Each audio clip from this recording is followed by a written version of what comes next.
Alhamdulillah Rabbil Alameen.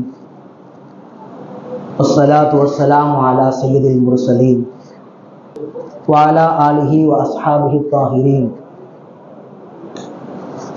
wal muslimina wal mu'minina kullihim ajma'in. Amma ba'd. A'udhu billahi minash shaitanir rajim. Bismillahir rahmanir rahim.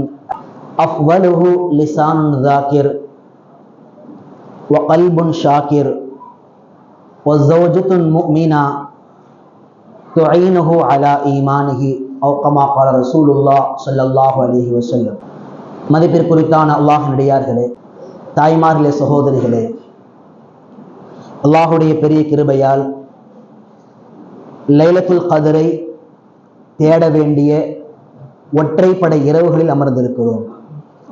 27ஆம் இரவு கட்டாயமாக லைலத்துல் கத்ர் என்பது கிடையாது. அதிகபட்சம் லைலத்துல் கத்ருடைய இரவாக இருக்கலாம் என்ற ஒரு அதிகபட்சமான எண்ணம். அதனால கடைசி 10 இரவுகளில் ஒற்றைப்படை இரவுகளில் லைலத்துல் கத்ரை தேட வேண்டும். அந்த இரவுகளில் இதுவும் ஒரு இரவாக இருக்கிறது. ஒருவேளை இந்த இரவு லைலத்துல் கத்ராக இருப்பின் அல்லாஹ் நம் அனைவருக்கும் இந்த இரவை 1000 மாதங்களை விட ஒரு சிறந்த இரவுடைய நன்மையை அல்லாஹ் பெற்றுக்கொள்ளக்கூடிய பாக்கியம் நசீபாக்குவானாக. சனை குறித்தான் அல்லாஹ்வினுடையார்களே, சஹாபாக்கள் ஒரு சந்தர்ப்பத்தில் ரசூலுல்லாஹி ஸல்லல்லாஹு அலைஹி வஸல்லம் அவர்களோடு பேசி கொண்டிருந்தாங்க. அந்த சந்தர்ப்பத்தில் ஒரு ஆயத்து ஒன்று இறங்குச்சு. அந்த ஆயத்தில் அல்லாஹ் என்ன சொன்னானா, வல்லதீன யக்னீஸூன ذஹப் வல் ஃபில்லா என்று ஆரம்பிக்கக்கூடிய ஒரு வசனம். தங்கங்களையும் புதையல்களை எல்லாம் சேமித்து வைத்து சேகரித்து வைத்து அதற்கான ஜகாத்தை கொடுக்காதவர்கள் மீது கடுமையான தண்டனை ஒன்று என்று ஒரு வசனம் வருகிறது. அல்லாஹ் இந்த ஆயத்தில் எதை கண்டிக்கிறான் அப்படின்னா, தங்கங்கள், வெள்ளிகள், வைடூரியங்கள், இப்ப இதெல்லாம் ஜகாத்து கொடுக்காம சேகரிச்சு வைக்கிறது அல்லாஹ் கண்டிச்சு இந்த ஆயத்தை இறக்குறான். இப்ப சஹாபாக்கள் இயல்பா என்ன கேள்வி எழும்புது அப்படின்னா, யா ரசூலல்லாஹ், நாங்க என்ன நினைச்சிட்டோமோ இத்தனை நாள் அப்படின்னா, உலகத்தில் ஆக தலை சிறந்த சேமிப்பு பொக்கிஷம் என்பது தங்கங்களை சேமிப்பது, வெள்ளியை சேமிப்பது, சொத்துக்களை சேமிப்பது தான் ஆக தலை சிறந்த விஷயம் என்று நினைத்துக் கொண்டிருந்தோம். ஆனா அல்லாஹ் சுப்ஹானஹு வ தஆலா இந்த ஆயத்துல இதையெல்லாம் கண்டிச்சு அல்லாஹ் இந்த வசனத்தை இறக்கி இருக்கிறான். அப்படி என்றால் உலகில் நாங்கள் சேமிக்க வேண்டிய விஷயத்தில் சிறந்தது எது என்று கேட்டார்கள். தங்க வெள்ளி சேமிக்கிறது பெரிய சிறந்தது இல்லைன்னா அப்ப எங்களுடைய பெரிய சொத்து என்ன, பெரிய செல்வாக்கு என்ன? ரசூலுல்லாஹி ஸல்லல்லாஹு அலைஹி வஸல்லம் 3 விஷயங்களை சொன்னாங்க. இந்த 3 விஷயங்கள் உங்கள் வாழ்க்கையில் உங்களுக்கு கிடைத்து விட்டால் இதுதான் நீங்கள் சேமித்ததில் ஆக சிறந்த பொக்கிஷங்கள் என்று பெருமானார் ஸல்லல்லாஹு அலைஹி வஸல்லம் சொன்னார்கள். அதுல முதல் விஷயம் பாருங்க, நபி ஸல்லல்லாஹு அலைஹி வஸல்லம் சொன்னாங்க, அஃதலுஹு லிசானுன் தாகிர். ஒரு மனிதன், ஒரு முஸ்லீமான ஆண் அல்லது பெண், அவர்கள் சேமிக்கின்ற கிடைக்கிற பெரிய பொக்கிஷம் என்னன்னா, அவங்க வாழ்க்கையில எந்நேரமும் அல்லாஹுவை திக்ர் செய்யக்கூடிய நாவு. இது வெளிப்படையா பார்த்தா உங்களுக்கு ஒரு வார்த்தையா தெரியும், ரொம்ப ஆழமான அர்த்தம். அல்லாஹுவை நினைக்கின்ற நாவு இருக்கின்றது, இது நீங்கள் சேமித்து வைக்கின்ற மிகப்பெரிய சொத்து. ஒருத்தருக்கு இது கிடைச்சிருச்சுன்னா உலகத்துல தங்கம் வெள்ளி சேமிப்பதை விட பெரிய சொத்துன்னு சொன்னான். அப்ப அல்லாஹுவை துதிப்பாடுகின்ற நாவுனா என்ன? இதுல ஒரு சில நீளமான விளக்கம்லாம் இருக்குது பாருங்க. மனுஷனுடைய நாவு மொத்தம் 3 வகை, 3 விதமா இருக்கும். ஃபர்ஸ்ட் ஸ்டேஜ் என்னன்னா, நபி ஸல்லல்லாஹு அலைஹி வஸல்லம் சொன்னாங்க, மன் கான யுமினு பில்லாஹி வல் யௌமில் ஆகிர் ஃபல்யகுல் கைரன் அவ் லியஸ்முத். ஃபர்ஸ்ட் ஸ்டேஜ் திக்ரும் செய்ய முடியாதுங்க, ஆனா இன்னொரு பக்கம் யாரை பத்தியா தப்பா பேசுறவன் பயம் இருக்குது. நபி சொன்னாங்க, அப்படின்னா நீ மௌனமா இருந்துருன்னா, பேசாத. அவுல் யஸ்முத், நீ ஈமான்தாரியா இருந்த அப்படின்னா உன் நாவை பாதுகாப்பதற்கு நீ செய்ய வேண்டிய வேலை என்னன்னா, கீப் சைலண்ட், வாய் திறக்காது. இது ஃபர்ஸ்ட் ஸ்டேஜ். 2வது ஸ்டேஜ் சில பேர் எப்படி அப்படின்னா, அல்லாஹ் பாதுகாக்கணும், அந்த நாவின் மூலமாக நரகத்திற்கு கொண்டு சேர்க்கின்ற எல்லா பாவங்களையும் செய்ய முடியும். எங்க ஒரே ஒரு நாவு போதுங்க, ஒருத்தர் நரகத்துக்கு போறதுக்கு என்னெல்லாம் பாவம் செய்ய முடியுமோ எல்லா பாவத்தில் அதிகமானதை நாவால் செய்ய முடியும். உதாரணமா புறம் பேசுதல், குறை சொல்லுதல், அவதூறு சொல்லுதல், இழிவாக பேசுதல், மட்டமாக பேசுதல், புனைப்பெயர் வைத்தல், கிண்டல் செய்தல், ஒருத்தருக்கு பின்னால் அவதூறாக இட்டுக்கட்டாக பேசுதல், ஒருவரை பற்றி ஏளனமாக பேசுதல், இது எல்லாம் என்னன்னா நாவின் மூலமாக ஏற்படக்கூடிய பெரும்பாவங்கள். சின்ன பாவம் இல்லைங்க, பெரும்பாவம். நபி ஸல்லல்லாஹு அலைஹி வஸல்லம் ஹதீஸ்ல சொன்னாங்களா இல்லையா, ஒரு அடியான் தொழுது ஜகாத்து கொடுத்து ஹஜ் பண்ணி குர்ஆனை ஓதி சொர்க்கத்துக்கு பக்கத்துல போயிடுவாராம். சொர்க்கத்து இன்னும் கொஞ்சம் அமல் செஞ்சா சொர்க்கத்துக்கு போயிடலாம் இருக்கிற சில பேரு பெருமானார் ஸல்லல்லாஹு அலைஹி வஸல்லம் சொன்னாங்க, ஏதாவது பாவம்னே தெரியாம பேசின ஒரு வார்த்தை, யாரையாவது ஏதாவது சொல்லியிருப்பாரு, ஆனா அந்த வார்த்தை பத்தி ஒரு நாளும் தப்புன்னு நினைச்சு கூட பார்த்திருக்க மாட்டார்.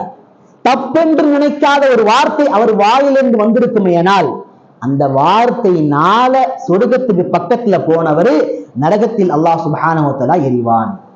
அப்ப ஒரு நாவு எவ்வளவு பவர்ஃபுல்லானதுன்னா ஒரு மனிதனை சொர்க்கத்திற்கும் கொண்டு செல்ல முடியும், நரகத்திற்கும் கொண்டு செல்ல முடியும். இது 2வது ஸ்டேஜ். அதாவது நாவினாலேயே கெட்டு போனவங்க சொல்லுவாங்கல்ல, உன் வாயில தான்டா சகுனிம்பாங்கல்ல, அது மாதிரி நாவு தான் பிரச்சனையே, உலகத்திலேயே தான் பிரச்சனை, மறுமையிலே தான் பிரச்சனை. இது 2வது வகை. நாவை பேணக்கூடியவங்கள 3வது வகை பாருங்க. இவர்களை பற்றி தான் பெருமானார் ஸல்லல்லாஹு அலைஹி வஸல்லம் சொன்னார்கள், லிசானுன் ஜாக்கிர், மௌனமாவும் இருக்க மாட்டாங்க, நியூட்ரலும் கிடையாது. 2வது தேவையில்லாத பாவத்துல பேசி நன்மை அளிக்கவும் மாட்டாங்க, நன்மையான காரியங்களில் ஈடுபட்டிருப்பார்கள். ஒண்ணு தொழுவாங்க, குர்ஆன் ஓதுவாங்க, திக்ர் செய்வாங்க, ஏதாவது சிக்ர் செய்வாங்க, காலை மாலை துஆக்களை ஓதுவாங்க, அல்லாஹ் நினைச்சு பார்ப்பாங்க, அல்லாஹ்வுடைய அத்தாட்சி நினைச்சு பார்ப்பாங்க, வானபூமி நினைச்சு பார்ப்பாங்க. இப்படிப்பட்ட நாவாக உள்ளமாக இருக்கக்கூடியவர்கள். இதான் 3 ஸ்டேஜ். இத நாம என்ன ஸ்டேஜ் இருக்கணும்னு நபி சொன்னாங்கன்னா, 3வது ஸ்டேஜ் உங்களுக்கு கிடைச்சிருச்சுன்னா இது வாழ்க்கையில் நீங்கள் பெற்றுக்கொண்ட ஆக மிகப்பெரிய பொக்கிஷம். நல்லா நீங்க யோசிச்சு பாருங்களேன். ஆணாக இருந்தாலும் சரி, பெண்ணாக இருந்தாலும் சரி, நல்லா யோசிச்சு பாருங்க. ஒரு நாளைக்கு நம்மை படைத்த இறைவனை எத்தனை நிமிஷம் யோசிக்கிறோம்? உடம்ப பத்தி பேசுறோம், ஜாபை பத்தி பேசுறோம், நம்மளுடைய வாகனங்களை பத்தி பேசுறோம், செல்போன் பத்தி பேசுறோம், பொலிட்டிக்கல் அப்டேட். எந்த அளவுக்கு பொலிட்டிக்கல் அப்டேட்னா பள்ளியாசல்ல உட்கார்ந்து கிடைக்கிற முன்பின் சுண்ணத்துகளுடைய சில நிமிடங்கள்ல கூட பொலிட்டிக்கல் அப்டேட். என்னப்பா இன்னைக்கு பிரச்சனை என்ன நடந்துச்சுப்பா, எல்லா அப்டேட்ல இருக்கிறோம். இவ்வளவு தூரம் நாம் உலகத்தை பற்றி பேசக்கூடியவர்கள் ஒரு நாளில் அல்லாஹ்வை பற்றி பேசிய தருணங்கள் என்ன? கிடையாது. அதனாலதான் சொன்னாங்க, இந்த பாக்கி எல்லாருக்குமே கிடைக்காது. தங்கம் வெள்ளி சொத்துக்களை விட ஆக மிகப்பெரிய சொத்து உங்கள் நாவுகள் அல்லாஹ்வை பற்றி அனுதினம் நினைத்துக் கொண்டே இருப்பது. ஒரு நபர் வந்தார் ரசூலுல்லாஹி ஸல்லல்லாஹு அலைஹி வஸல்லம், அப்துல்லாஹ் இப்னு யஸர் ரலியல்லாஹு அறிவிக்கிறாங்க, ரசூலுல்லாஹ்வுடைய பேரு சொன்னா கேட்டா ஸலவாத் சொல்லணும், வாஜிப் இல்ல. ஸல்லல்லாஹு அலைஹி வஸல்லம் ஒரு நபர் ரசூலுல்லாஹி ஸல்லல்லாஹு அலைஹி வஸல்லம் வந்தார். வந்து சொன்னார், யா ரசூலல்லாஹ், இப்ப இஸ்லாத்துடைய கட்டளைகள் அதிகமாயிருச்சு. தொழுகணுங்கிறீங்க, திக்ர் ஜகாத் கொடுக்கணுங்கிறீங்க, குர்ஆன் ஓதணும், அல்லாஹ்வுடைய பாதையில போகணும், நிறைய விஷயங்கள் வந்துருச்சு. அவர் என்ன சொன்னார்னா, தொடர்படியாக கண்டினியூட்டியாக வாழ்க்கையில தொடர்ச்சியா நான் செய்யற மாதிரி சலிப்பு தட்டாம நான் ஒரு அமலை தொடர்ச்சியா செய்யணும்னா ஏதாவது ஒரு அமலை நீங்க வசியத் பண்ணுங்கன்னாரு. நபி தொழுகுங்க, பெருசா ஹஜ்ஜுக்கு போயிட்டு வாங்கலாம் சொல்லல. நபி ஒரே ஒரு வார்த்தையை ரொம்ப ரத்தின சுருக்கமாக சொன்னார்கள், லா யஸாலு லிசானுக ரத்பன் மின் திக்ரில்லாஹ், உன் நாவை எப்பொழுதும் அல்லாஹ்வுடைய திக்ரால் நினைத்து கொண்டே இரு. நினைச்சிரு நாவை.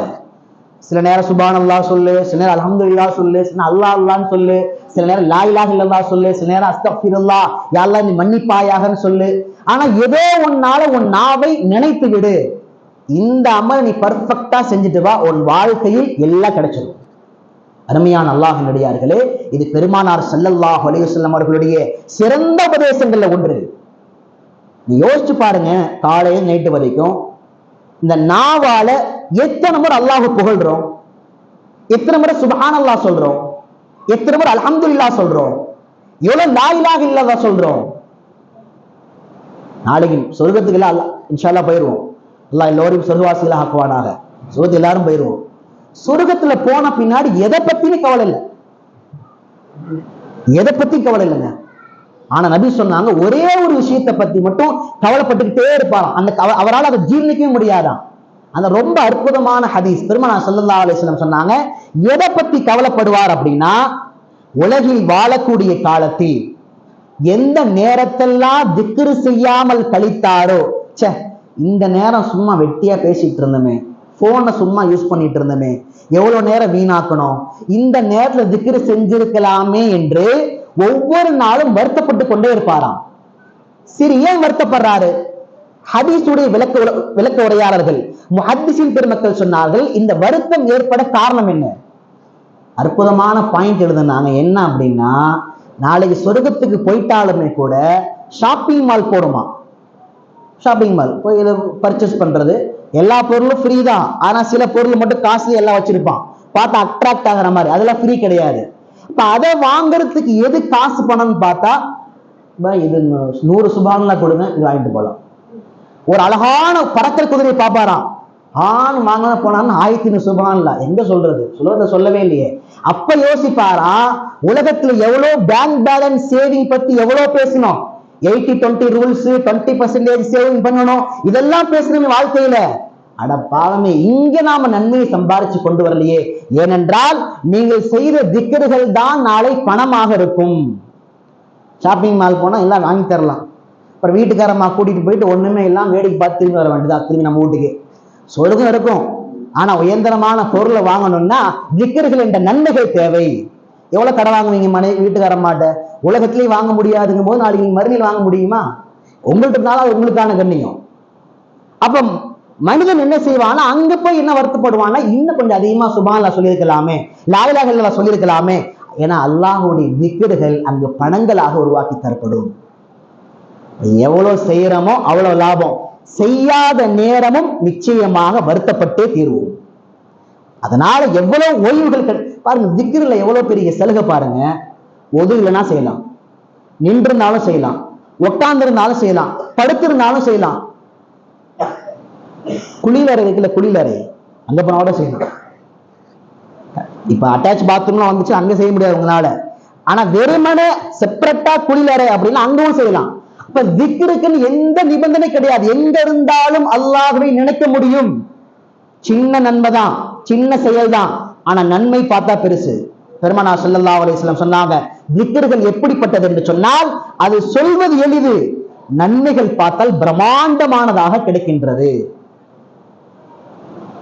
ஒரு சந்தர்ப்பத்துல இப்னு உமர் ரலியல்லாஹு அன்ஹு சொல்றாங்க, நாங்க ரசூலுல்லாஹி ஸல்லல்லாஹு அலைஹி வஸல்லம் கூட தொழுதுட்டு இருந்தோம்.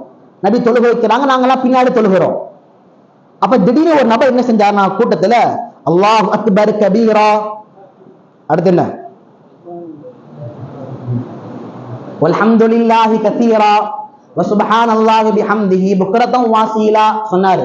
நபி ஸல்லல்லாஹு அலைஹி வஸல்லம் அவசர அவசரமா தொழுது முடிச்சு சொன்னாங்க, மன் காயில, சொன்னது யாரு கேளுங்க, விசாரிங்க. இந்த ஜும்லாவை சொன்னது யார் விசாரிங்க. சொல்லப்பட்டுச்சு, யார சொல்லலாம், நான் தான் சொன்னேன். அவர் சொன்னாரு, நீ இதை சொன்ன உடனே வானத்துடைய கதவுகள் எல்லாம் திறக்கப்பட்டது. சாதாரண நன்மையில் எப்படிப்பட்ட நன்மை பாருங்க, நேரம் வானத்தை தாண்டி கொண்டு போயிருக்கலாம். வானத்தின் கதவுகள் திறக்கப்பட்டு உன் வார்த்தையில் கண்ணியப்படுத்தப்படுகிறது என்று சொன்னால் அது ஒரே சக்தி, அல்லாஹ்வுடைய திக்ர் மட்டும்தான்.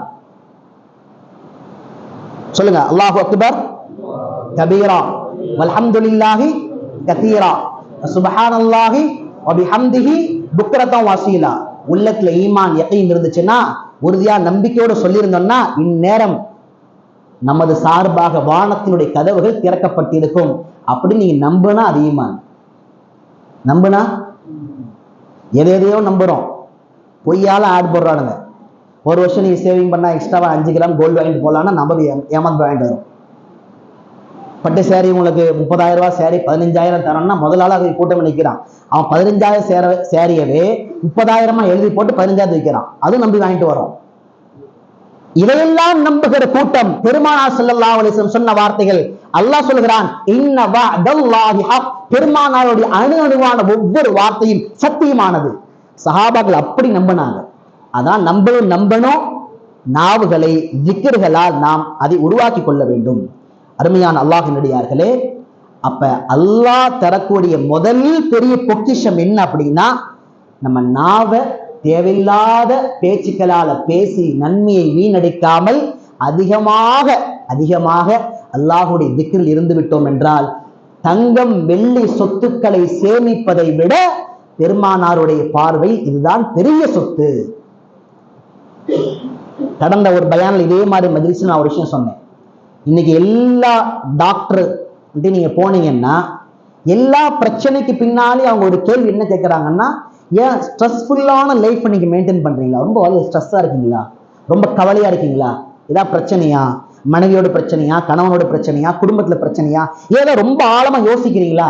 ஏங்க நண்பர் ஒருத்தர் பல்லு புடுங்க போனாரு, அந்த டாக்டர் கேட்டாராம், இந்த பல்வலி காரணம் உங்க ஸ்ட்ரெஸ் தான் அப்படின்னாராம். இன்னைக்கு எல்லா பிரச்சனை மனிதனுக்கு ஏற்படக்கூடிய அத்தனை நோய்களுக்கு பின்னால இருக்கிற பிரச்சனை என்னன்னா ஸ்ட்ரெஸ், மன அழுத்தம், மன சந்தோஷமா இல்லை. ஒரு பெண்மணி சாதாரண irregular பீரியட்ஸ், டாக்டர் சொல்றாரு ஸ்ட்ரெஸ் ஆன லைஃப், அதை முதல்ல பேலன்ஸ் பண்ணுங்க. ஒருத்தர் தொடர்ந்து கிட்னி ஏற்படுற ப்ராப்ளம், அந்த 3 காரணத்துல ஒண்ணு டாக்டர் சொல்றாரு நீங்க ஸ்ட்ரெஸ்ஸா இருக்கிறதுனாலே பாதிக்கப்படுறீங்க. அருமையான அல்லாஹ்வினடியார்களே, இன்னைக்கு மருத்துவ உலகில் அதிகபட்சமான நோய்களுக்கு மருத்துவர்கள் சொல்லக்கூடிய காரணத்துல ஒண்ணு மன அழுத்தத்தினுடனான வாழ்க்கை. மனசுல இந்த சந்தோஷம் இல்லைங்க, பணம் இருக்குது, கார் இருக்குது, சொத்து இருக்குது, சுகம் இருக்குது, படைபலம், அழகு, அந்தஸ்து எல்லாம் இருக்குது, ஆனா மனசுல சந்தோஷம் இல்லை. மனதில் சந்தோஷம் இல்லை என்றால் உன் வாழ்வு விரைவாக முடிந்து போயிடும், லைஃப் ரொம்ப ஷார்ட் ஆயிரும். மனசுல சந்தோஷம் இல்லையா 30-35 வயசுல எல்லா நோய் வந்துடும். மனதில் சந்தோஷம் இல்லையா எல்லோரும் இருந்தாலும் விரக்தியாக இருப்பார், எல்லா பக்கத்துல இருப்பாங்க, உட்கார்ந்து இருப்பாரு, வயசு பார்த்தா 35 கூட இருக்காது. அருமையான அல்லாஹ்வின் அடியார்களே, இதுக்கு சைக்காலஜி டிபார்ட்மெண்ட்ல ஒரு வார்த்தை சொல்லுவாங்க, உங்க ஸ்ட்ரெஸ் குறையணும் அப்படின்னா காலை மாலை மெடிடேஷன் பண்ணுங்க. மூச்சு பயிற்சி அப்படியே அது ஒவ்வொரு டிஃப்ரெண்டா இருக்கும். யோகால பார்த்தா ஒரு மாதிரி இருக்கும், சைக்காலஜி ஒரு மாதிரி இருக்கும், டாக்டர் ஒரு மாதிரி சொல்லுவாங்க, ஒவ்வொருத்தரும். ஆனா மெடிடேஷன் பண்ணுங்க, காலையில எழுந்திரிச்சு கொஞ்ச நேரம் கண்ணை மூடி உட்கார்ந்து தியானம் பண்ணுங்க, மாலையில பண்ணுங்க. இது 1400 வருஷத்துக்கு முன்னாடி அல்லாஹ் குர்ஆன்ல சொல்லிட்டான். லைஃப்ல நீ மனசு நிம்மதியா இருக்கணும்னா ஒரே ஒரு ஃபார்முலா தான், வேற ஒண்ணுமே தேவையில்லை. அலா பிதிக்ரில்லாஹ், அலா பிதிக்ரில்லாஹி தத்மஇன்னுல் குலூப். அல்லாஹ் சொல்றான், அடியானே அறிந்து கொள், நீ அல்லாஹ்வை நினைக்கிறதுனால, அல்லாஹ்வை நினைத்து சிறிது நேரம் அமைதியாக அமர்வதின் காரணமாக உள்ளங்கள் அமைதி பெறுகிறது. எவ்வளவு பிரச்சனை இருந்தாலும் பார்த்துக்கலாம்டா அப்படின்ற தைரியம் வரும். எவ்வளவு நஷ்டமானாலும் உள்ளம் பதறாது, எத்தனை இழப்புகள் ஏற்பட்டாலும் உள்ளம் தடுமாறாது. ஏன்? திக்ருல்லாஹ், அல்லாஹ்வை நினைச்சு தைரியமா இருப்பார். இந்த வருஷம் நஷ்டம், அடுத்த வருஷம் எடுத்துடலாம் விடு.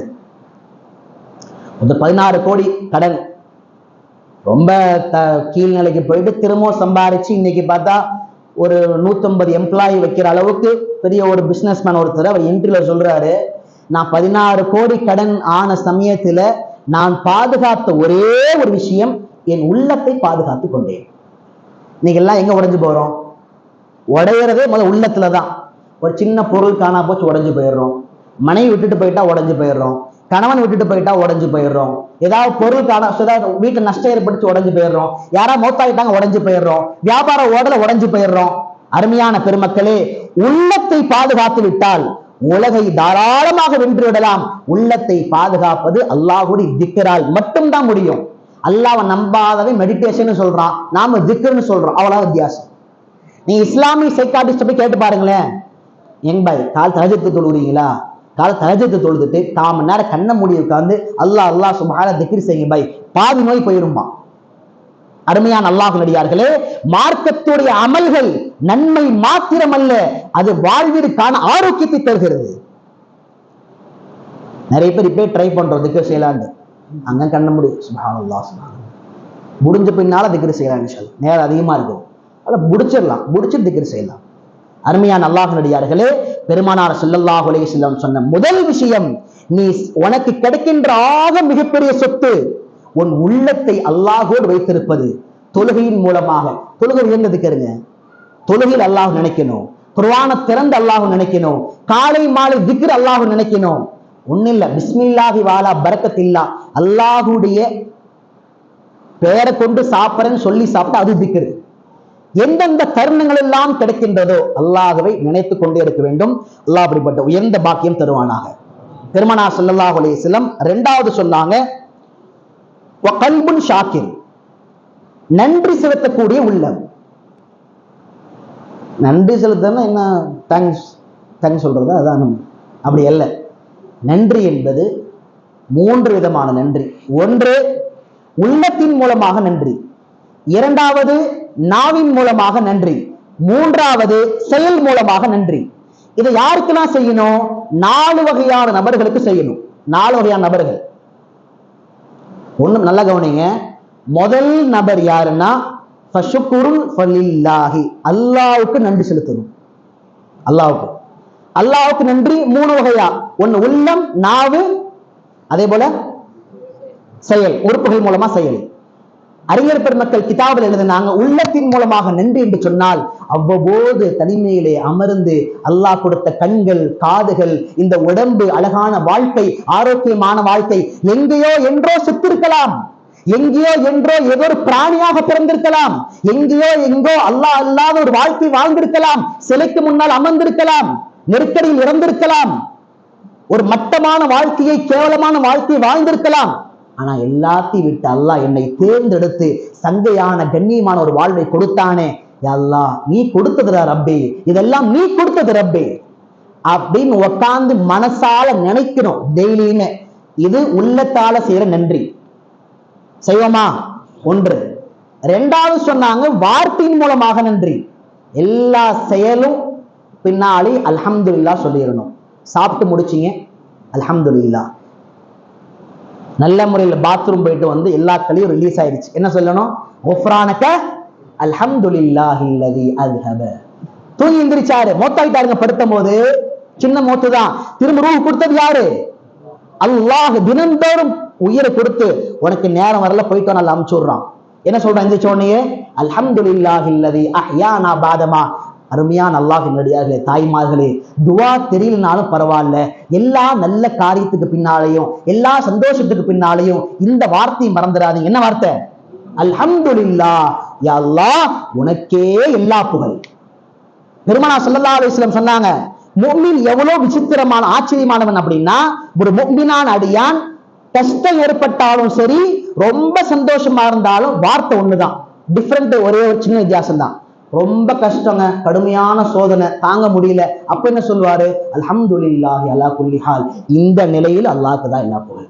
இந்த நிலையிலும் இப்ப எல்லாம் மாறிடுச்சு.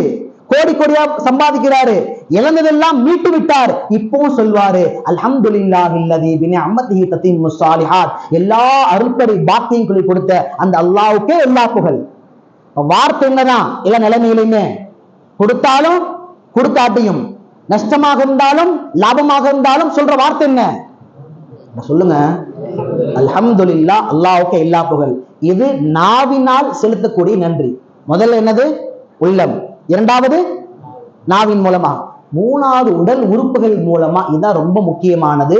அல்லாஹ் ஒரு அடியான இழுத்து பிடிச்சி 2 செவுட்டுல படுற மாதிரி சாத்துறது எங்கன்னா இங்கதான்.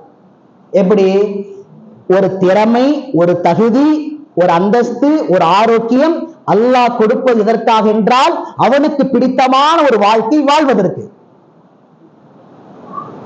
கடுமையாக சொக்குகின்ற பொழுதும் கட்டுப்படி தூங்காமல் இருப்பது இருக்கிறது.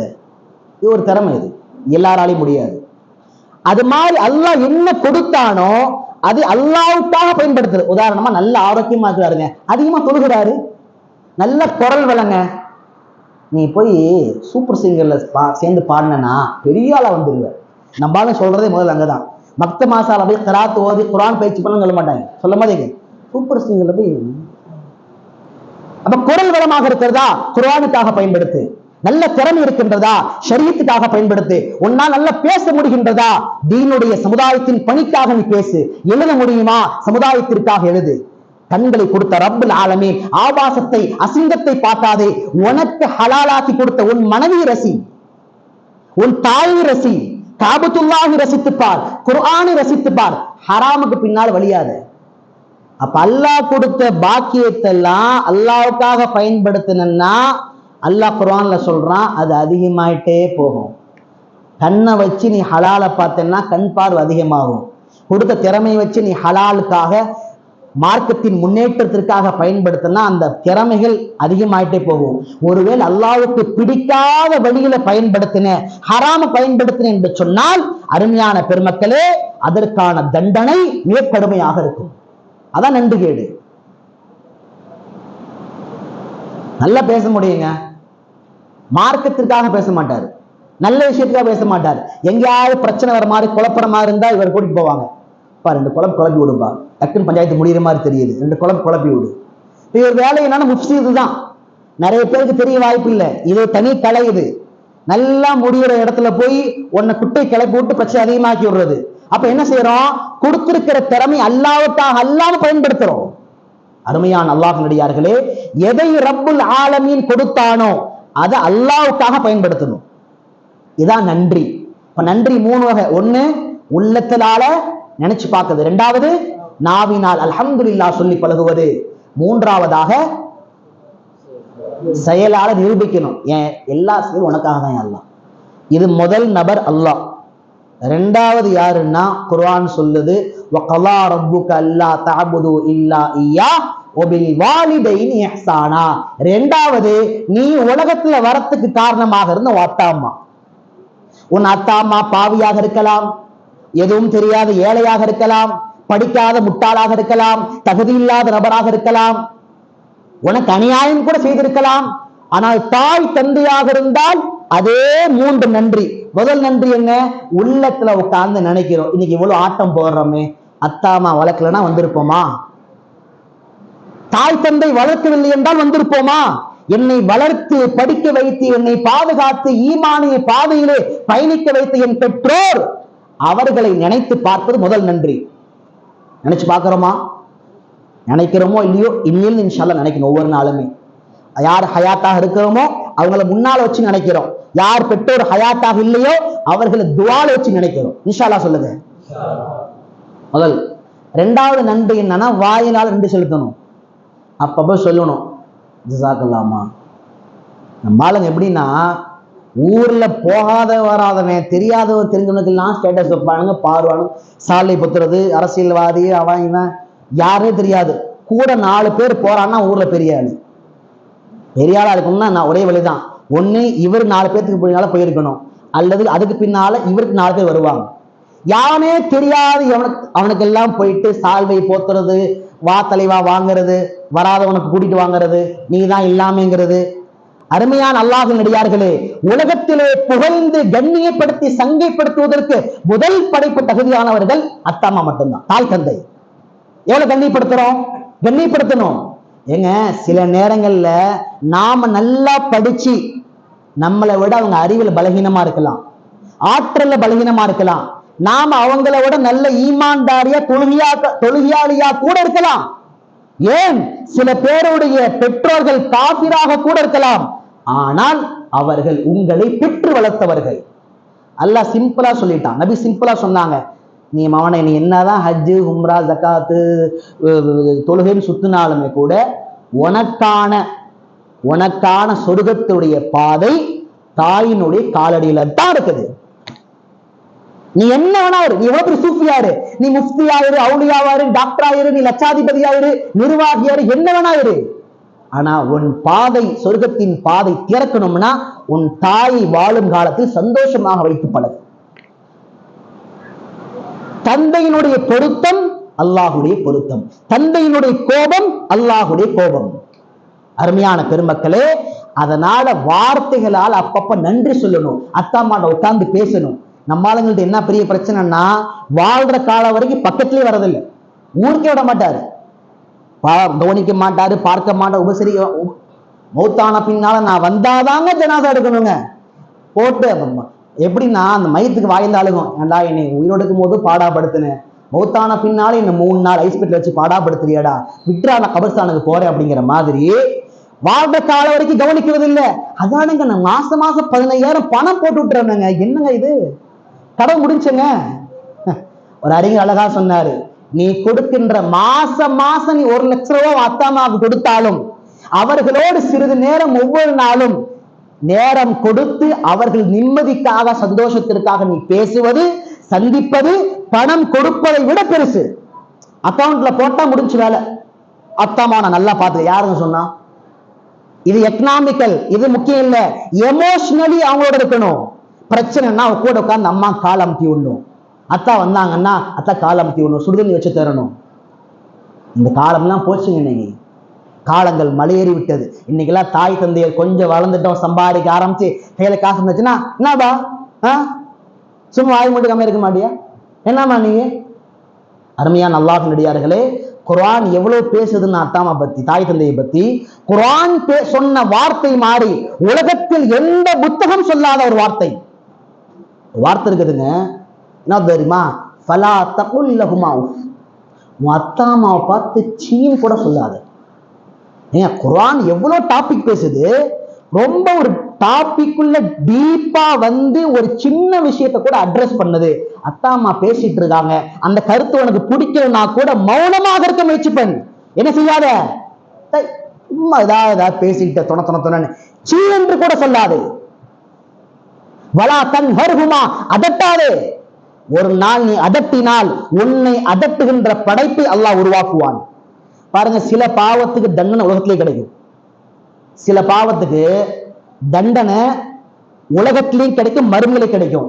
அதுல ஒரு பாவம் என்னன்னா, எவன் தன் இளமை காலத்தில் தாய் தந்தையரை உதாசீனப்படுத்துகிறானோ, கண்ணீர் சிந்த வைக்கிறானோ, சிரமப்படுத்துகிறானோ, அருமையான அல்லாஹ் நல்லடியார்களே, இவன் வயது ஆகின்ற பொழுது இவனை சிரமப்படுத்துகின்ற ஒரு படைப்பை நிச்சயமாக அல்லாஹ் உருவாக்கியே தீருவான்.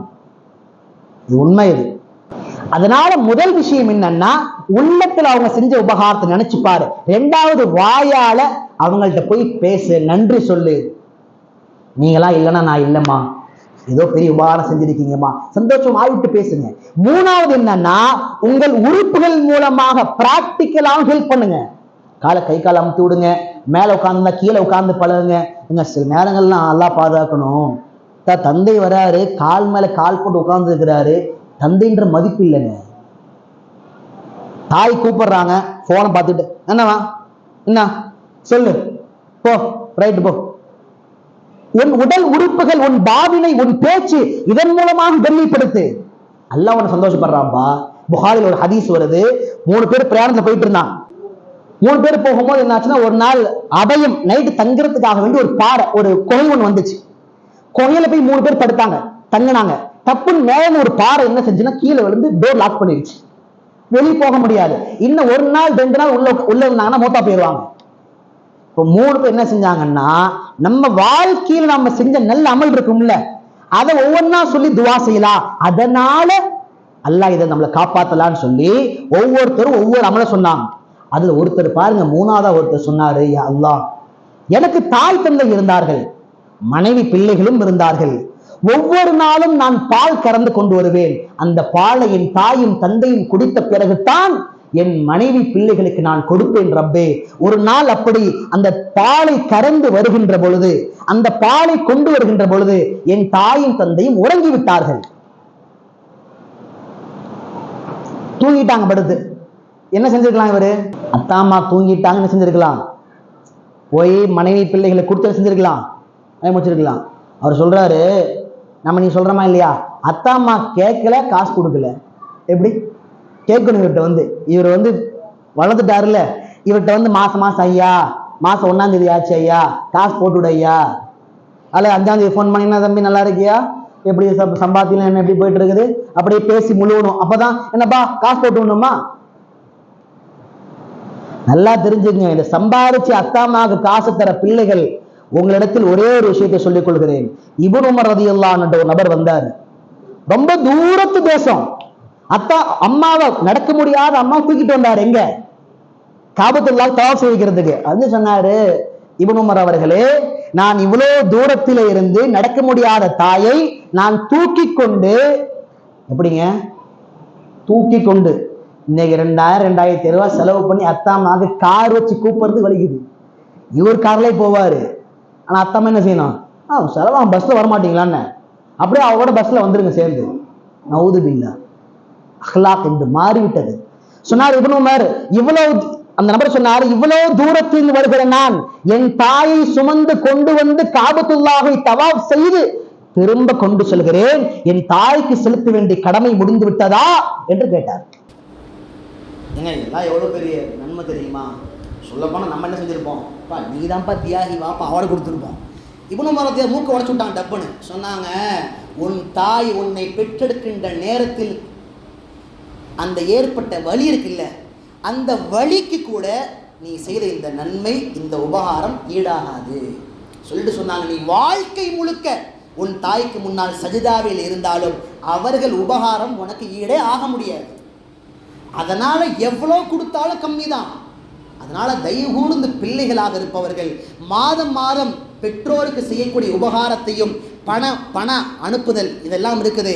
தயவுகூர்ந்து இதை உபகாரமாக நினைக்காதீர்கள். நாம் செய்யக்கூடிய சின்ன கடமை, பெரிய கடமை இல்லை. என்ன கடமை? சின்ன கடமை. சில பேர் அத்தாமா மௌத்தாய் 10-15 வருஷம் ஆகுது, அப்போ சொல்லி காமிக்கிறது. யாருங்க, நான் தாங்க வாழும் எங்கள் அத்தாமா பார்த்துக்கிட்டேன். குர்ஆன் அல்லாஹ் சொல்கிறான், சில தர்மங்களை செய்யாமல் விட்டுருங்கிறான்ல. அதில் ஒரு தர்மம் என்னன்னா, சொல்லி செஞ்சுட்டு மண்ணும் வளாதான் சொல்லி காமிக்கிறது. ஒருத்தன் 1000 கொடுத்துருது கஷ்டமாக இருக்கும்போது, 1000 வச்சு நல்ல விஷயம் தான், 2000 வச்சு செலவு பண்ணிட்டு போயிடுவார். அப்புறம் ஒரு 2 நாள் முடிஞ்சு வருவார். இங்கே வா, உனக்கு தெரியுமா கஷ்டத்துக்கு நான் 2000 கொடுத்து உதவி செஞ்சேன். நம்ம பையன் திரும்பி போயிடும். 1 மாதம் வச்சு போகிறான் பார்த்தியா, நான் தான் 2000 காசு கொடுத்தேன், அவன் கஷ்டத்துக்கு நான் தான் உதவி செஞ்சேன். அல்லாஹ் சொல்கிறா, தயவு செஞ்சு இது மாதிரியான உபகாரம் செய்யாதேங்கிறான். ஃபோட்டோவை பிடிச்சி போட்டு விட்டு இவர் கொடுத்தாருன்னு தெரிஞ்சால் மட்டும் பரவாயில்ல, யார் வாங்கினாரோ அது ஃபோட்டோ தெரியும் அப்படியே பின்னாடி பிளர் பண்ணி போடலாம்ல. இல்லை, யார் வாங்கினா அவங்க தெரியணும்.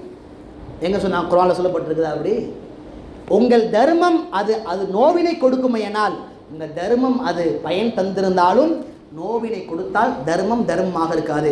அதனால் அத்தாமாவுக்கு செலவு பண்ணிட்டு ஒரு காலத்துக்கு பின்னால் நான் தான் எங்கள் அத்தாமாவுக்கு செலவு பண்ணேன்னு சொல்கிறது எப்படின்னா, நீ செய்யாமலே இருந்திருக்கலாம். அது மாதிரி அருமையான அல்லாஹ் நடிகார்களே, அதனால் உலகத்தில் நன்றி செலுத்துவதில் 2வது சாரார் அல்லாஹ்வுக்கு அடுத்து யாருங்க? தாய் தந்தை. 1 உள்ளத்தால், 2வது வார்த்தையால், 3வது நம்முடைய ஆக்டிவிட்டீஸ். நம்முடைய 3வது சாரார் யாருன்னா, நம்மளை சுற்றி வாழ்கிற மக்கள், நம்முடைய மனைவி, நம்முடைய அத்தாம்மா, நம்முடைய பிள்ளைகள், நம்முடைய அண்டை வீட்டார், யாருடைய நன்றியையும் தயவுகூர்ந்து மறந்து விடாதீர்கள். ஒரு மேம்பட்ட மனிதர் யார் தெரியுமா? உலகத்தில் தலை சிறந்த மனிதர். தான் கஷ்டமாக இருக்கின்ற நேரத்திலே அவரை தூக்கி விடுவதற்காக ஒரு ஆலோசனை ரீதியாக, ஒரு பணக்காசு ரீதியாக, ஒரு தோல் பலம் ரீதியாக சின்ன உதவியை செய்தவர்களை கூட மிகப்பெரிய ஒரு வாழ்க்கை அடைந்த பின்னால் என்ன செய்வார்னா சொல்லுவார், நான் கஷ்டப்படமோ இவன் உதவி செஞ்சான்ப்பா. அவர் பார்த்தா அப்படிதான் இருப்பார். அவர் அப்படிதான் இருப்பார். அவர்கிட்ட அட்வைஸ் கேட்டு வந்த இவர் என்ன செஞ்சிருப்பாருன்னா வாழ்க்கையில் பெரிய கோடீஸ்வரா மாறி இருப்பார். அப்போ சொல்வார், இவனால தான்ப்பா நான் மேலே வந்தேன். இதான் நன்றியுடைய வாழ்க்கை. கொஞ்சம் மேலே வந்துட்டா போதும், அத்தாமாவால் தான் எல்லாம் வந்தது மேலே. நீ என்ன செஞ்சுட்டு பெருசா? நீ என்ன செஞ்சுட்டு பெருசா? சரி, ஒன்றும் செய்யலை, செய்ய வேண்டிய செஞ்சுருந்தேன்னா ஓவராக அழுகிறான்னு கள்ளிப்பாலை ஊற்றி கழுத்தில் காலச்சு மிச்சுன்னு செஞ்சுருப்பேன். ஓவராக அழுகிறேன்ட்டு தொல்லை தாங்க முடியலன்னு கள்ளிப்பாலை ஊற்றி காலச்சு நெசுக்கி என்ன செஞ்சுருப்பேன்? செத்து போயிருப்போம், அன்னைக்கு பணமாக போயிருப்போம். ஆனால் அந்த கஷ்டத்திலையும் துன்பத்திலையும் மலத்தோடு மலமாக, சிரமத்தோடு சிரமமாக, அழுகையோடு அழுகையாக கலந்து உன்னை பெற்று வளர்த்த பெற்றோர். அதனால் என்ன செய்யணும்னா, யாருடைய சின்ன உபகாரத்தையும் ஞாபகம் வச்சுக்கணும். கடைக்கு போவார், யாராவது தட்டு ஒன்று இருக்கும், எப்பயும் வீட்டில் சுட்டு போகிற அதே தோசை தான் அங்கேயே இருக்கும். தேங்க்ஸும்பார், டிப்ஸை தூக்கி கொடுப்பாரு, நல்லா பேசினான்ட்டு 50 ரூபா கொடுப்பாரு, தேங்க்ஸ் ஃபார் யுவர் சர்வீஸும்பா என்னமோ சொல்லுவார். அதே தான் ஒரு அம்மா வீட்டில் காலம் படித்து கொட்டிகிட்டே இருக்கும். ஒரு நாள் கூட மூஞ்சி திரும்பி பார்த்து நன்றின்னு சொல்ல தேவையில்லை, பார்க்கும்போது அது நீங்கள் தோசை போட்டு பார்ப்பாங்க, நல்லாக்கான்னு சொல்கிறதுக்கு. போப்போ நேற்று மாதிரி தான் இருக்குது, என்ன வெந்து வேகாமல். அதாவது குறை சொல்லணும்னா சாப்பாடு உள்ளே போகாது, குறை சொன்னால் தான் சாப்பாடு திருப்தி அல்ஹம்துலில்லாஹ்னு இருக்கும். அப்போ என்ன செய்யணும்னா, வீட்டில் நம்ம அனுதினம் செய்யக்கூடிய நன்றி ஒரு மனைவியின் மூலமாக வருது, நன்றி செலுத்துறதே இல்லை. பிள்ளைகள் மூலமாக உதவி, நன்றி செலுத்துறது இல்லை. ஒரு அண்டை வீட்டார், என் அண்டை வீட்டுக்கார் கஷ்டப்படுவான்னு ஒரு மரத்தை வெட்டினார், இதை வாழ்க்கையில் பெரிய உபகாரம், ஞாபகம் வைக்கிறதே இல்லை. அருமையான அல்லாஹ் என்னடியார்களே, அதனால் என்ன செய்யணும்னா, சுற்றி உள்ளவங்களுடைய நன்றியை நினச்சி பார்க்கணும். ஒன்று, அப்பப்போ அவங்களுக்கு என்ன சொல்லணும்? என்ன சொல்லணும்? தேங்க்ஸ். என்ன சொல்லுங்க?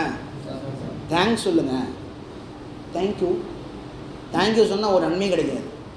என்ன சொல்லணும்? ஜஸா இல்லைங்க, அது ஜஸா என்ன தெரியுமா அர்த்தம்? ஜஸானா உனக்கு அல்லாஹ் தண்டனை தருவாங்கன்னு அர்த்தம். ஒரே எழுத்தாங்க. சில நேரம் சில பேர் சொல்கிற ஜஸாக்கில் பயமாக இருக்கும், சசாக்கில் அதும்பாங்க. அல்லாஹ் உனக்கு தண்டனை தருவானாகன்னு அர்த்தம், நாசமாக போகும் அப்படின்னு அர்த்தம். ஜஸா வேற ஜஸா வேற.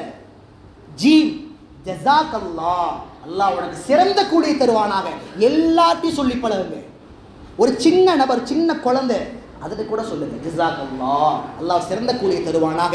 யாருடைய வாயிலே அண்டை வீட்டார்களை பற்றி, அருகாமல் இருக்கின்ற நண்பர்களை பற்றி, மனைவி, பிள்ளைகள், சிறார்கள், குழந்தைகள், பெரியவர்கள் எல்லோருக்கும் செய்யக்கூடிய சின்ன சின்ன உதவிகள், உபகாரத்திற்கெல்லாம் ஜஸாக் அல்லாஹ் ஜஸாக் அல்லாஹ் என்றெல்லாம் சொல்லி பழகிறாரோ, பெருமானார் ஸல்லல்லாஹு அலைஹி வஸல்லம் சொன்னார்கள், இவர் தானாக தன்னை அறியாமல் அல்லாஹ்விற்கு நன்றி செலுத்தக்கூடிய அடியானாகத்தான் வாழ்வார். அப்போ அல்லாவுக்கு நன்றி செலுத்தணும்னா முதல்ல யாருக்கு சொல்லணும்? பக்கத்தில் உள்ள அடியார்களுக்கு சொல்லணும்.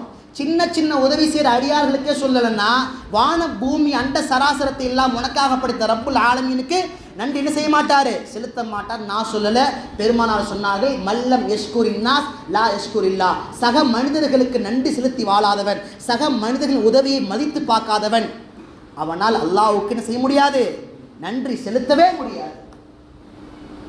அதனால் உள்ள எப்படி இருக்கணும் அப்படின்னா, யார் செய்த உபகாரத்தை பற்றியும் நல்ல எண்ணத்தோடு அதை புகழ்ந்து அதை காலம் முழுக்க நினைத்து நன்றி செலுத்தக்கூடிய பெருமக்களாக இருக்க வேண்டும். அல்லாஹ் நம் அனைவருக்கும் அந்த பாக்கியம் தருவானாக.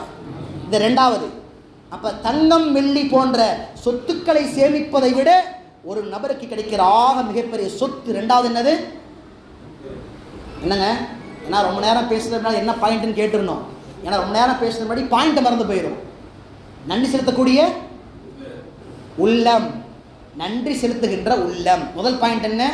எந்நேரமும் திக்ர் செய்யக்கூடிய நாவு.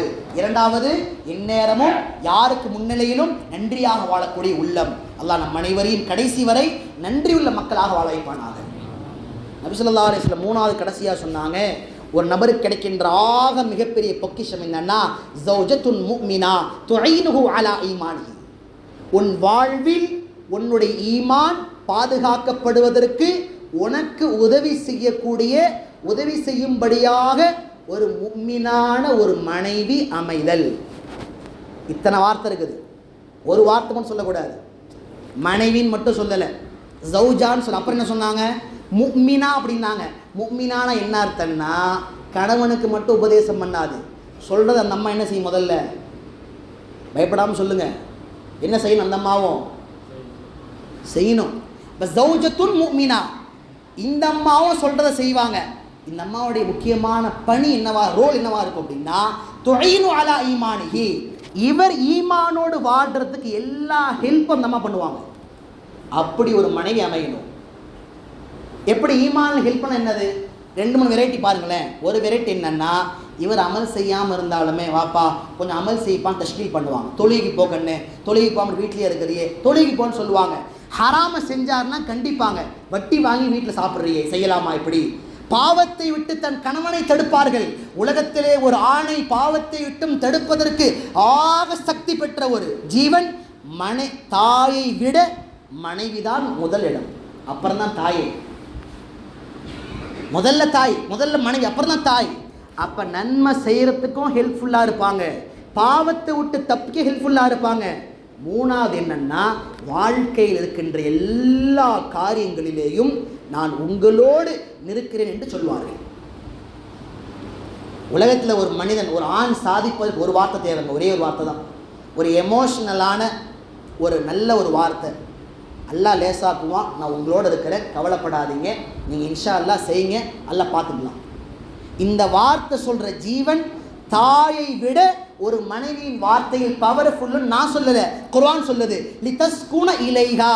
நீ ஏன் மேரேஜ் பண்ணணும் அப்படின்னா, நீ மேரேஜ் ஆனதுக்கு பின்னால் உன் மனம், உன் உடல், உன் உணர்வு எல்லாம் அடங்கி போகின்ற இடம் அந்த மனைவி இடத்தில்தான். அதனால் உலகத்தில் யார் ஆறுதல் சொன்னாலும் மனைவி சொல்கிற மாதிரி வராது. அப்போ மனைவி எப்படி தேடணும்னா, இந்த எல்லா கேட்டகரியிலும் தேடணும். அப்போ 2 சாராருக்கு வேண்டுகோள். ஒன்று, தாம் மகனை வளர்க்குறவங்க தயவு செஞ்சு பொண்ணு பார்க்குறதா இருந்தால் பொண்ணு என்ன படிச்சிருக்குது, எவ்வளோ பணம் சம்பாதிக்குது, எவ்வளோ கோடி வச்சுருக்கிறாங்க, தெருக்கோடியா பங்களாவா, பெரிய படிப்பு எத்தனை ஏபிசிடி இருக்குது, இதெல்லாம் பார்க்குறதுக்கு முன்னால் நீங்கள் உங்கள் பையனை கொடுத்தீங்கன்னா உங்கள் பையனாக ஒரு ஈமான்தாரியாக பார்த்து கொள்கின்ற ஒரு பக்குவமும் ஒரு குணமும் உள்ள பெண்ணா என்பதை முதலில் பாருங்கள். இல்லைன்னா நரகம் உங்களுக்கு கிடையாது, அவனுக்கு தான் நரகம். யாருக்கு நரகம்? கட்டிட்டு போகிறவன் அந்த பையனுக்கு தான் பிரச்சனை.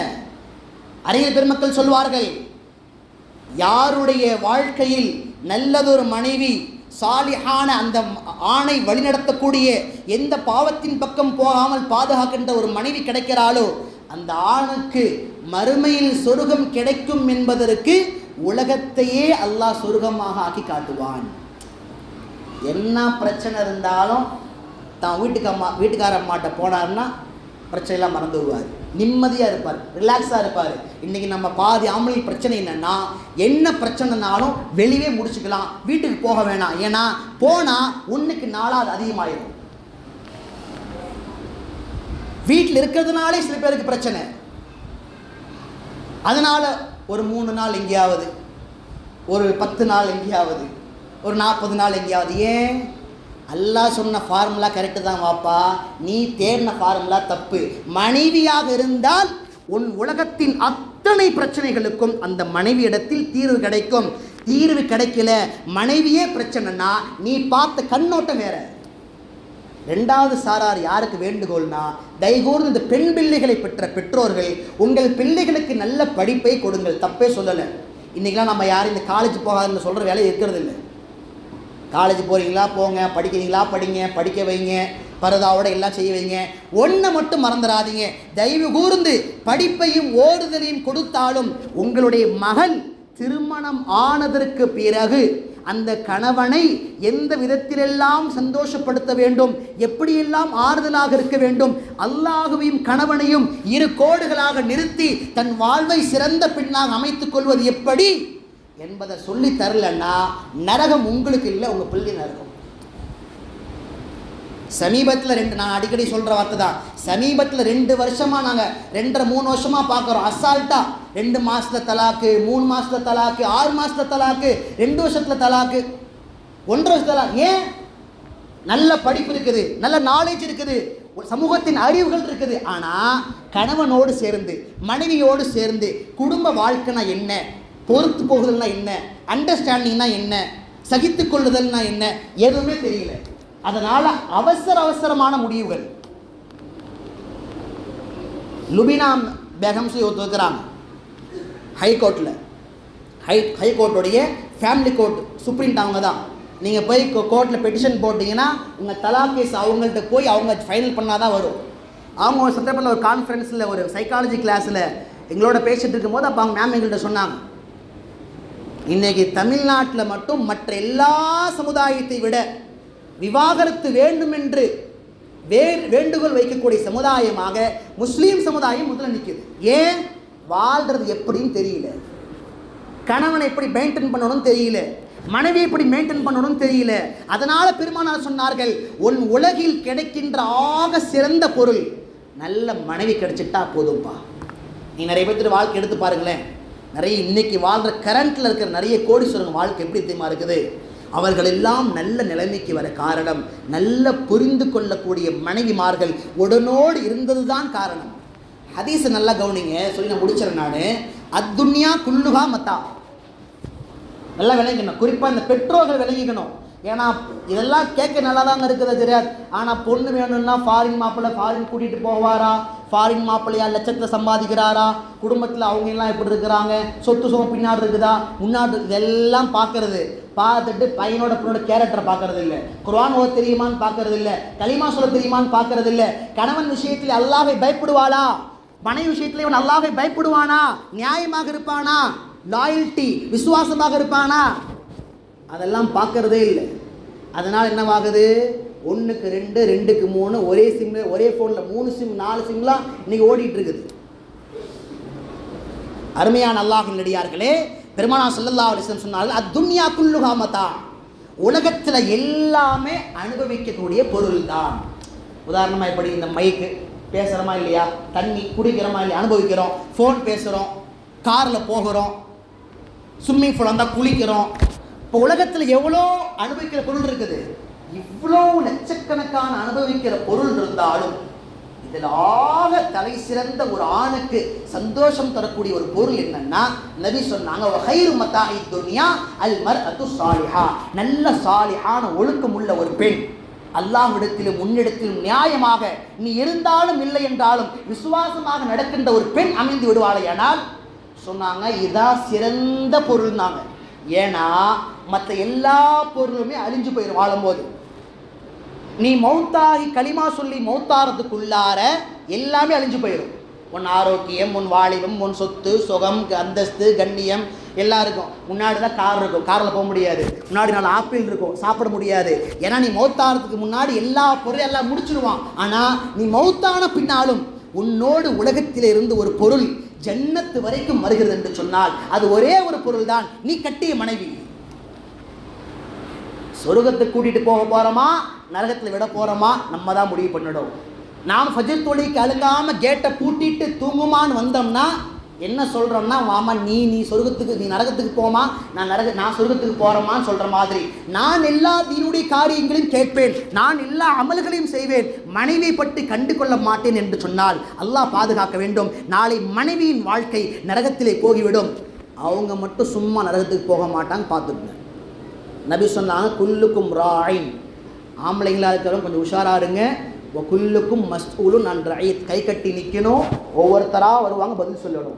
மனைவி வருவாங்க, நம்ம வாப்பா தப்பிச்சிருவார், இவர் 4 ஹஜ்ஜுக்கு போயிட்டு வந்துடுவார், அல்லாஹ் தஸ்பீஹ் செஞ்சிருப்பார், குர்ஆன் ஓதிருப்பார், இவர் தப்பிச்சிருவார். இவர் தான் இபாதத்தாரியாச்சே, இவர் வணக்கசாலியாச்சு, தப்பிச்சிருவார், இவரெல்லாம் நிப்பாட்டிடுவான்.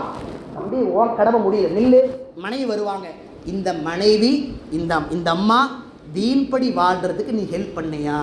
எனக்கே ஒன்றும் தெரியாதுங்க, சொன்னார் 2-3 தடவை சொன்னேன், அடி விழுந்துச்சு, அதோட சொல்கிறது இல்லைன்னா கூட பரவாயில்ல, சொல்கிறதே இல்லைன்னா சொல்லவே இல்லைங்க.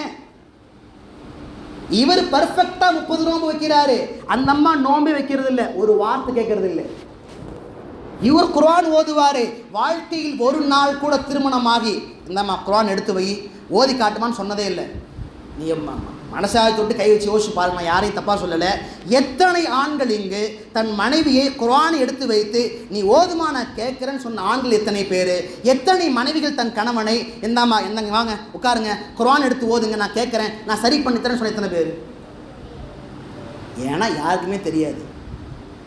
புள்ள படிச்சிருக்குதா, படிச்சிருக்குது, புள்ள நல்ல குடும்பமா, நல்ல குடும்பம், நல்ல காலேஜா காலேஜ், நல்ல பிளேஸ்மெண்ட்டு, என்னங்க ஓதி இருக்கு தெரியலங்க. கேட்க வேண்டிய கேள்வி முதல்ல என்ன கேட்கணும்? பிள்ளை ஓதி இருக்கிறதா, அல்லாஹ்வுடைய பயம் இருக்கிறதா? கேட்கறதே கிடையாது. கட்டிட்டு நீங்கள் பாடுற பசங்க பாடலாம், நீங்கள் கேட்டிங்கன்னா தெரியும் நிறைய பேர் வாழ்க்கையில். அல்லாஹ் பாதுகாக்கணும். தயவு கூர்ந்து நல்ல குணம் இல்லாத, அல்லாஹ்வுடைய பயம் இல்லாத ஒரு பெண்ணை உங்களுடைய பிள்ளைகள், ஆண் பிள்ளைகளுக்கு நீங்கள் திருமணம் செய்து வைத்தால் ஒன்று நல்லா எழுதி வச்சுக்கோங்க, உங்கள் ஆண் பிள்ளைகளின் வாழ்க்கையை உலகத்திலேயே நரகமாக நீங்கள் எழுதி தருகிறீர்கள்.